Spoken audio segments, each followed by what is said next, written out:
Okay, Zebedee, are you ready to make a homemade pizza? We're not going to call for delivery tonight. We are going to make everything ourselves, including the dough. I am ready, Thalassa. I have my apron on. But making bread sounds difficult. Don't we need a lot of special ingredients? No, it is actually very simple. We only need 4 things for the dough: flour, water, salt, and yeast. Is this the yeast?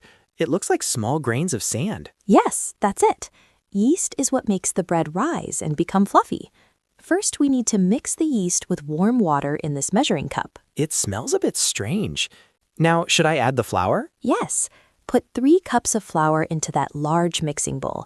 Add a teaspoon of salt, and then pour in the water and yeast. It is getting very sticky. It is hard to stir now. That means it is time to use your hands. We need to knead the dough. Put some flour on the counter so the dough doesn't stick. So knead means to push and fold the dough with my hands? Exactly. You need to do that for 10 minutes. It is a good workout for your arms. Okay, 10 minutes is a long time. The dough feels very smooth now. What is the next step? Now we must be patient. We put the dough in the bowl, cover it with a towel, and let it rest. It needs to stay in a warm place for 1 hour so it can double in size. While the dough is resting, can we prepare the toppings? I am very hungry. Yes, let's make the sauce first. Take this can of peeled tomatoes and put them in the blender. Okay, the tomatoes are liquid now. Should I cook them? Yes, pour the sauce into a small pot. Add a pinch of salt and a lot of dried oregano. Let it simmer on the stove for 15 minutes. Now for the vegetables. I want mushrooms, green peppers, and onions on my pizza. Okay, please wash the vegetables first. Then slice the mushrooms and dice the onions into small pieces. I am slicing the mushrooms. They're very soft.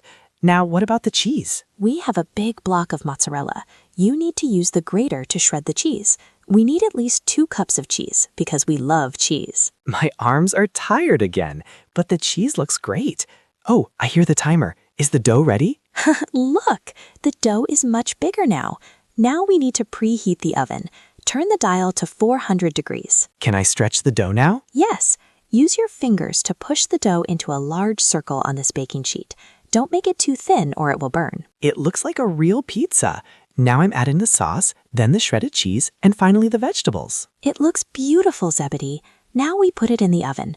We need to bake it for 15 to 20 minutes. I can see the cheese melting. It is starting to bubble. It smells amazing. The crust is turning golden brown. That means it is finished. Be careful. Use the oven mitts. The pan is very hot. Let it cool for 5 minutes. If we cut it now, the cheese will slide off. Okay, 5 minutes are over. I am going to slice the pizza into 8 pieces.